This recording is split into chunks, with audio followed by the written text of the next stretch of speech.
Hello students, my name is Shalini, Assistant Professor of Mathematics, Kanya Mahavidyalaya Kharkhoda. Continuing the chapter Motion of a Particle in 3 Dimension, we will consider next illustration now.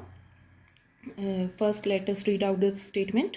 A particle move on the inner surface of a smooth cone of vertical angle 2 alpha being acted on by a force towards the vertex of cone and its direction of motion always cut the generator at an constant angle beta. Find the motion and law of force. Law of force हमें किस form में निकालना होगा?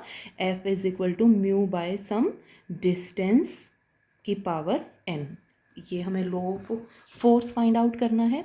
तो जो भी assumption हमें दी गई है, वर्टिकल एंगल 2 अल्फा है, तो सेमी वर्टिकल एंगल हमें कौन का क्या बनाना होगा? अल्फा बनाना होगा. फोर्स उस पर जो एक्ट कर रहा है हम अज्यूम कर लेते हैं पर यूनिट मास जो है फोर्स एफ है, तो total force m into F हो जाएगा. नेक्स्ट सेम कि अगर हमारे पास कोन है तो इसमें एंगल थीटा जो है वो कांस्टेंट हो जाएगा, और जो इक्वेशन ऑफ मोशन में अल्फा बीटा गामा एक्सेलरेशन के कंपोनेंट्स हैं हमारे पास, वो उन कंपोनेंट्स में थीटा की वैल्यू अल्फा जैसे क्वेश्चन में दी गई है और D theta by D T zero हो जाएगा. तो हमारे पास अल्फा बीटा गामा की वैल्यूज़ ये हो जाएंगी. इस साइड हमें लिखना पड़ेगा फोर्स बाय मास. तो जैसा मैंने बताया आपको, अगर फोर्स हमने capital F per unit mass माना है तो total force m into F हो जाएगा. तो यहाँ से फोर्स बाय मास की यूनिट कैसे? इक्वेशन ऑफ मोशन से force is equal to mass into acceleration से. तो हम लिख रहे हैं acceleration F is equal to force by mass. तो यहाँ एक्सेलरेशन है, यहाँ फोर्स बाय मास है अलोंग डायरेक्शन OP, और ये क्या है? परपेंडिकुलर टू डायरेक्शन OP, और ये परपेंडिकुलर टू द प्लेन. जैसे आर्टिकल में मैं नाम बोलूँ प्लेन का, तो आर्टिकल में प्लेन था ZPK. तो उस डायरेक्शन में तो हमारे पास कोई फोर्स है नहीं गिवन क्वेश्चन में. तो हमारे पास ये 3 इक्वेशन ऑफ मोशन बन जाती हैं. जैसे ये हमारा स्टार्टिंग पॉइंट हर एक क्वेश्चन का अभी तक रहा है.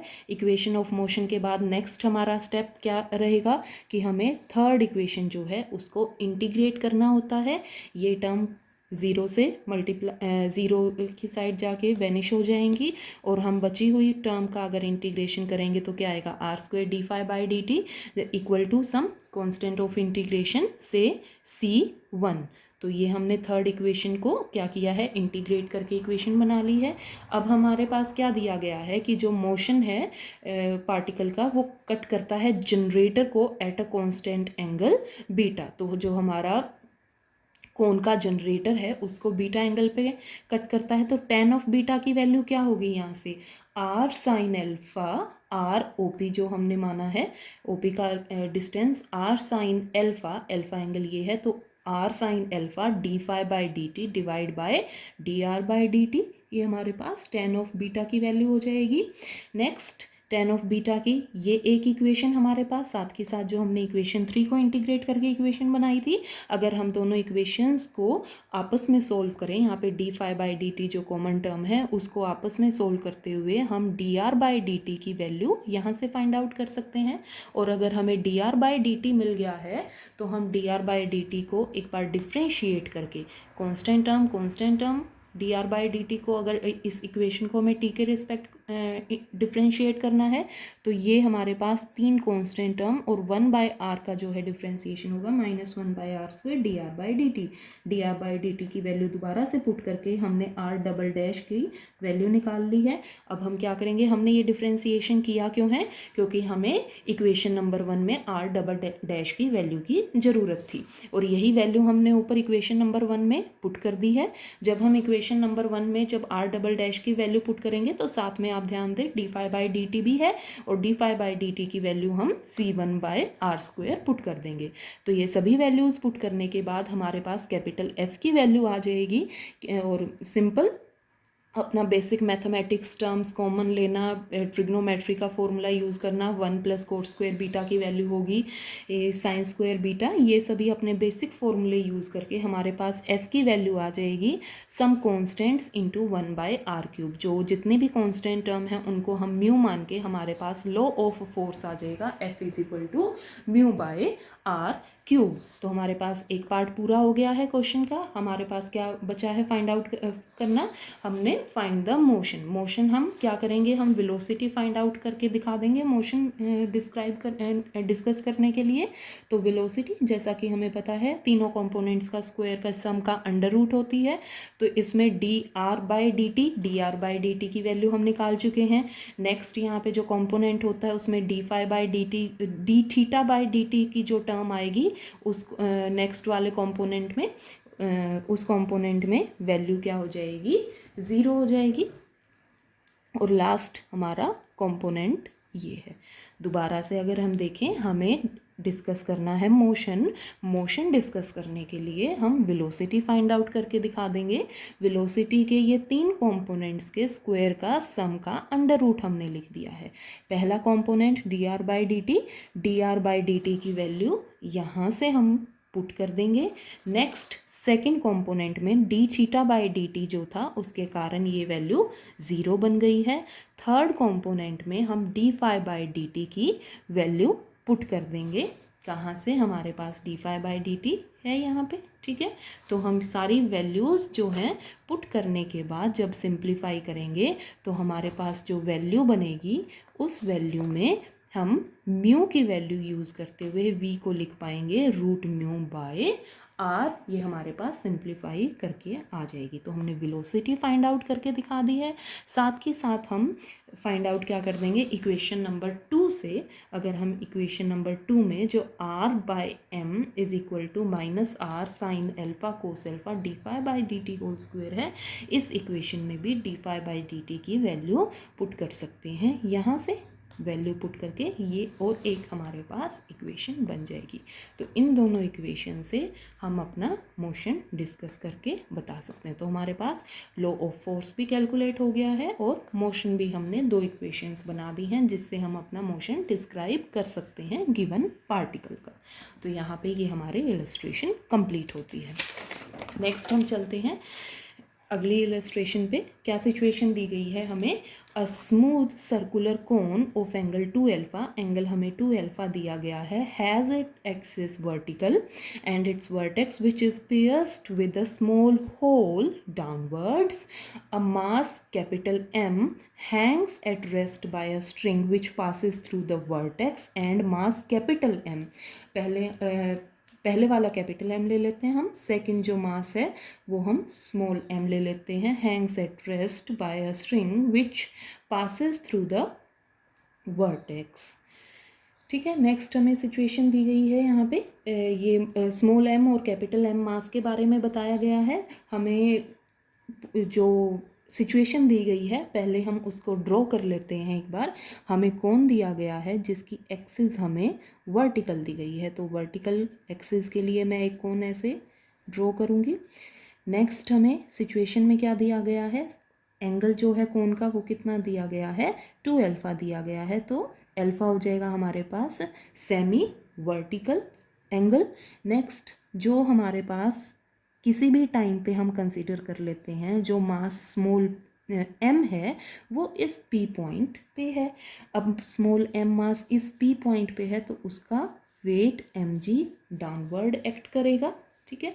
इस p से हम यहाँ पे एक परपेंडिकुलर भी ड्रॉ कर लेते हैं। नेक्स्ट हम यहाँ से देखते हैं, अब स्ट्रिंग से एक और मास यहाँ पे क्या कर रहा है? दूसरे पॉइंट पे अटैच है मास। अब स्ट्रिंग से मास अटैच है, स्ट्रिंग का केस आ जाता है तो हमारे पास रिएक्शन क्या हो जाता है? T1 हम मान लेते हैं। स्ट्रिंग का जो अंदर वाले पोर्शन में है उसको हम अलग से T2 लिख सकते हैं। तो हमने स्ट्रिंग में टेंशन T1 मान लिया है। इस पॉइंट को हम O मान सकते हैं। फाई एंगल जो हमारा है, अगर मैं यहाँ से ड्रॉ करूँगी तो यहाँ पे कहीं फाई एंगल बन जाएगा। तो हमारे पास अगर इस गिवन सिचुएशन के अकॉर्डिंग हम इक्वेशन ऑफ मोशन लिखें, हमें फाइंड आउट क्या करना है? इस इलस्ट्रेशन में हमें फाइंड आउट करना है टाइम ऑफ कंप्लीट ओसिलेशन, और साथ ही साथ हमें ये प्रूव करना है कि जो स्मॉल ओसिलेशन है about steady motion takes place in time this. ये सब हमें, ये दो बातें हमें इसमें प्रूव करनी है। तो first step equation of motions, अगर हम इक्वेशन ऑफ मोशन अगर हम लिखें तो इक्वेशन ऑफ मोशन कैसे लिखेंगे हम, acceleration is equal to force by mass. तो acceleration is equal to force by mass के लिए, क्योंकि कौन वाला केस है तो हमारे पास d theta by d t क्या होगा, इसमें कांस्टेंट हो जाएगा। तो हमारे पास यहाँ पे ये अभी हमने इतनी सारी इलस्ट्रेशंस कर ली हैं तो हमें ये डायरेक्ट भी याद हो जाना चाहिए। तो यहाँ पे ये एक्सेलरेशन है, इस साइड इक्वल टू क्या आएगा, नेट फोर्स आएगा। नेट फोर्स के लिए इस स्ट्रिंग की केसेस में हमारे पास टी टेंशन हो जाएगी और साथ में क्या हो जाएगा, एम जी। तो हमारे पास एम जी नहीं, एम जी भी रिजोल्व पार्ट में along O P and perpendicular to O P. अब इस दी गई हमारी सिचुएशन में जो हमें स्ट्रिंग है और अंदर हमारे पास पार्टिकल सर्कुलर मोशन में है, एक पार्टिकल स्ट्रिंग के दूसरे एंड में अटैच है, इस वाले केस में हमारे पास बस दो ही कंपोनेंट जो एक्सेलरेशन के हैं वो एक्ट कर रहे हैं। हेंस इक्वेशन ऑफ मोशन जो है हमारे पास दो ही इसमें लिखी जाएंगी। फर्स्ट ये वाली हो गई है, सेकंड अगेन सिंपल वही हम बोलेंगे कि कौन है, तो कौन के लिए आर कांस्टेंट नहीं हुआ है, इसमें क्या कांस्टेंट हो गया है, थीटा कांस्टेंट हो गया है। Hence D theta by d T zero हो गया है। तो हमारे पास ये दो तो इक्वेशन ऑफ मोशन बनी है, जिनको हम क्या ले लेते हैं, ये हमारी इक्वेशन नंबर 1 और ये हमारी इक्वेशन नंबर 2 हमने अज्यूम कर ली है। ठीक है, इसके बाद हमारे पास क्या है, एक इक्वेशन कैसे बनेगी, एक इक्वेशन हमारे पास क्या आएगी, जो मास कैपिटल एम है उसके लिए बनेगी। कैपिटल एम मास के लिए हम सीधा सीधा लिखेंगे force is equal to mass into acceleration point of view से। तो force is equal to mass into acceleration. Acceleration का एक फॉर्मूला होता है D two X by D T square. तो इसी फॉर्मूले से x, अब इस केस में हमारे पास क्या है, x हमने कितना मान लिया, अगर OP हमने r मानी है तो जितना बचा हुआ पोर्शन है वो बाहर क्या होगा, स्ट्रिंग की लेंथ अगर टोटल l है तो बाहर का बचा हुआ पोर्शन कितना होगा, l माइनस r होगा। तो हेंस मास इस ऑब्जेक्ट पार्टिकल का कितना है, capital M। Mass into acceleration, acceleration में यहाँ डिस्टेंस लिखना है l माइनस r आएगा, is equal to downward mass upward tension, तो mg माइनस T1। तो ये हमारे पास एक और इक्वेशन हो गई है, जिसमें अगर हम डिफ्रेंशिएट करें तो L स्ट्रिंग की लेंथ है तो कांस्टेंट है। तो इक्वेशन नंबर 3 एक क्या बन जाएगी कि m d2r by D T square is equal to M G minus T1। r negative था तो बाहर माइनस साइन भी।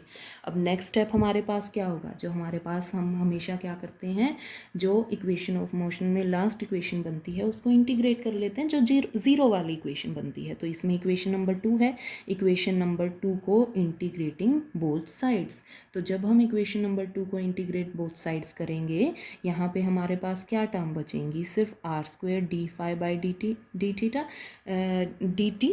तो इंटीग्रेट करने से साइन साइन तो क्योंकि कैंसिल आउट हो रहा है हमारे पास, तो R square D five by D T is equal to C1 constant A।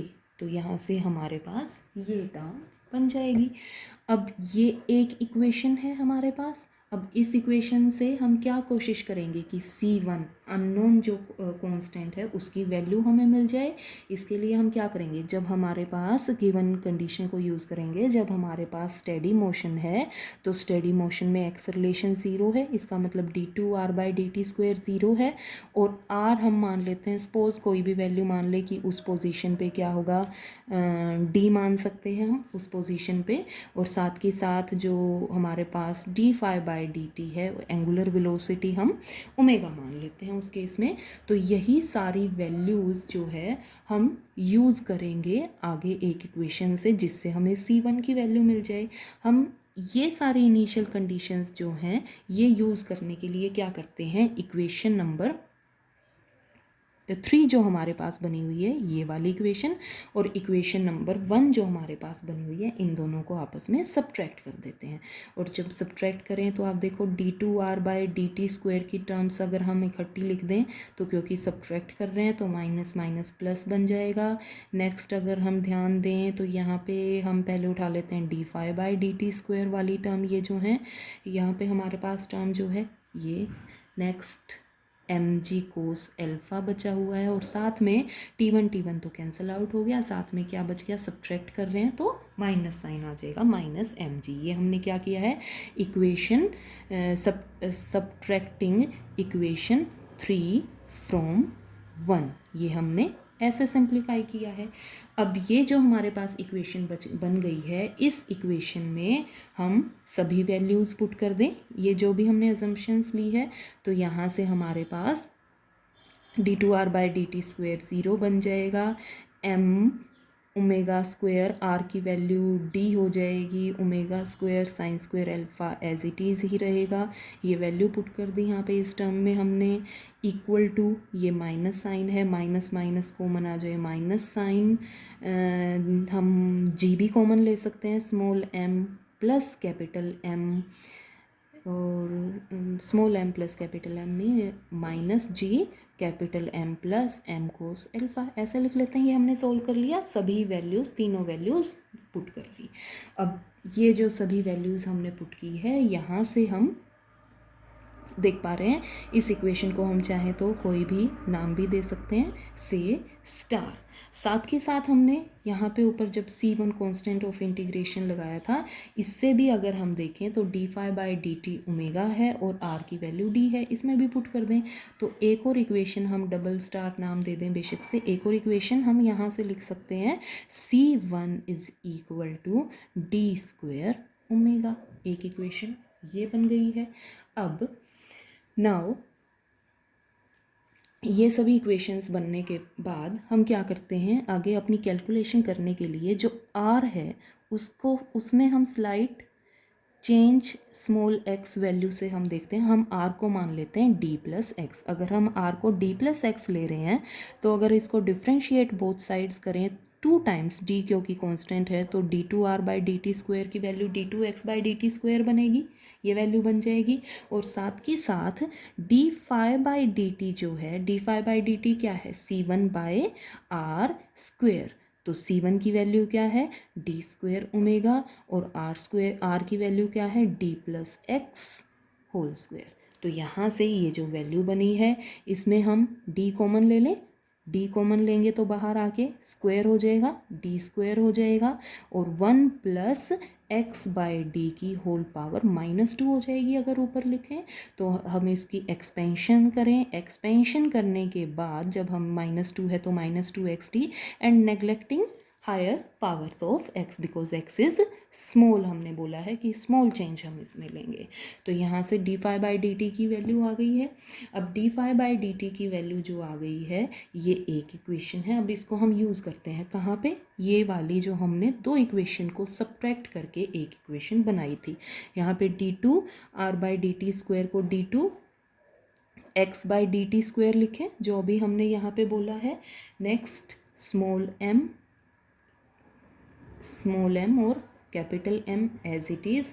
Next यहाँ पे हम क्या लिख सकते हैं, माइनस की टर्म है, बेशक से इसको इधर प्लस में लेके आ सकते हैं, यहाँ पे सिर्फ d2x/dt² रह जाए, क्योंकि अगर हमें टाइम पीरियड की बात करनी है तो हमें याद हो बाकी चैप्टर्स में हमने क्या किया है कि हमें d2x/dt² = -μx फॉर्म में इक्वेशन बनानी होती है, ताकि म्यू से हमें फिर टाइम पीरियड 2π/√μ से आंसर मिल जाए टाइम पीरियड का। तो हम वही कर रहे हैं, d2x/dt² वाली टर्म इस साइड, बाकी जो भी टर्म है दूसरी साइड हम लिख दें यहाँ पे। तो m r की वैल्यू d+x, नेक्स्ट है sine square alpha as it is, d5/dt whole square की वैल्यू ओमेगा² 1 - 2x/d का होल स्क्वायर, और ये टर्म जो है इसको एज इट इज़, बेशक से हम -g ही इसमें कॉमन ले सकते हैं, कैपिटल M + m कोस एल्फ़ा हमने लिख दिया। तो ये इक्वेशन बन गई। इसको हम और सिंप्लीफाई करते हैं, हम ऐसे सिंप्लीफाई करें कि ये -μx फॉर्म में बन जाए, और म्यू हमें वैल्यू म्यू की हमें वैल्यू मिल जाए। तो अब इसको हम कैसे सोल्व कर सकते हैं? हम सबसे पहले तो जहाँ भी x का होल स्क्वायर बनेगा, x की पावर 1 से ज़्यादा जो भी है, एक्स स्क्वायर क्यूब जो भी है, उनको हम नेगलेक्ट कर दें। साथ के साथ हम क्या कर सकते हैं, ये एक इक्वेशन हमने ऊपर बनाई थी जहाँ पे हमारे पास वैल्यू क्या बनी थी, m omega square D sine square alpha is equal to minus G M plus M cos alpha. ये जो इक्वेशन थी इसको यूज़ करेंगे हम। तो यहाँ से m omega square D plus x a square plus b square minus 2ab में से सिर्फ मैं इतना ही लिख लूँ क्योंकि बी स्क्वायर वाली टर्म हमने नेगलेक्ट कर दी है। नेक्स्ट जी एम, इसकी वैल्यू इस इक्वेशन से उठा के पुट कर सकते हैं, M omega square D sine square alpha. तो मल्टीप्लाई करते हैं, ब्रैकेट ओपन करते हैं, कैंसिल आउट करने के बाद हम सारी वैल्यूज़ देखते हैं क्या बनती है। M omega square D plus X minus 4x by D M omega square D plus X, ये टर्म एज इट इज़ नीचे आ जाएगी। यहाँ पे अगर मैं इसको सिंप्लीफाई करना चाहूँ, ये D plus X minus 4x, यहाँ से ये टर्म बनेगी minus 4x, D cancel out हो जाएगा, एम डी वाली टर्म यहाँ से भी बनेगी। तो टोटल 4 टर्म में से सिंप्लीफाई करके हम देखेंगे तो माइनस का 4 है और साथ के साथ प्लस का 1 है टर्म में। तो 1 माइनस 4 कितना रह जाएगा, 3m omega square sine square alpha x. तो 4 टर्म में से हमारे पास कैलकुलेशन से 1 माइनस 4 से ये सिर्फ 3 वाली टर्म बच गई है, एम ओमेगा स्क्वायर वाली एक्स, टी कैंसिल आउट हो रहा है और जो बाकी है टर्म यहाँ से ये साइन स्क्वायर एल्फ़ा वैल्यू यहाँ बन जाएगी। ठीक है, आप कैलकुलेशन करके प्रॉपरली लिख के आप देखना, ये हमारे पास सिर्फ यही वैल्यू बच रही है। नेक्स्ट टर्म देखो, यहाँ पे एक टर्म साइन स्क्वायर एल्फ़ा लिखना रह गया था, साइन स्क्वायर एल्फ़ा। तो 4 टर्म में से आप देखोगे बहुत इजीली ये कैलकुलेशन बन रही है। तो यहाँ पे स्मॉल m प्लस m, इसकी वैल्यू, ये इसकी वैल्यू नहीं सॉरी, इसको डिनोमिनेटर में ले आते हैं और अब आपको सिंपल हार्मोनिक मोशन चैप्टर जो हमने करा था उस चैप्टर से अगर याद आए तो d2x by D t square minus mu x form में बन गया। हैंस हम बोल देंगे this motion is SHM simple harmonic motion, and जो इसमें म्यू है वो हमें टाइम पीरियड की वैल्यू देगा by formula 2π by root mu. 2π by root mu हमें टाइम पीरियड मिल गया, बट हमें एग्जैक्ट मैच करना है जो स्टेटमेंट में पूछा गया है उससे। तो 2π बाय रूट म्यू रेसिप्रोकल में capital M small m, 3m omega square sine square alpha, sine common ले आएंगे, अंडर रूट से बाहर आएगा तो साइन एल्फ़ा आएगा, 1 by sine alpha cosecant alpha होता है। तो हमारे पास यहाँ पे हो जाएगा 2π, ओमेगा स्क्वायर को भी बाहर लाएंगे, ओमेगा साइन स्क्वायर को बाहर लाए, ऊपर आके कोसिकेंट हो गया, अंदर m प्लस स्मॉल m और डिनोमिनेटर में 3 स्मॉल m रह गया है। और बस आंसर मैच करने के लिए हमें ये वैल्यू यहाँ पे बोलनी है, बस ये जो है हमारे पास क्या वैल्यू है, ये कैपिटल T, क्योंकि कैपिटल T स्टेटमेंट में यहाँ पे इन्होंने कैपिटल T इसी को अज्यूम किया हुआ है 2π बाय ओमेगा को। तो हम यहाँ पे बेशक से इसको कैपिटल T ना लिखें, इसको प्रॉपर लिख लें टाइम पीरियड। तो by formula 2π by omega capital T होता है। तो हमारे पास आंसर जो हमें प्रूव करना था हमने प्रूव कर दिया है कि जो टाइम पीरियड है वो है T cosecant alpha m plus capital M by 3m, and this completes our illustration. Thank you.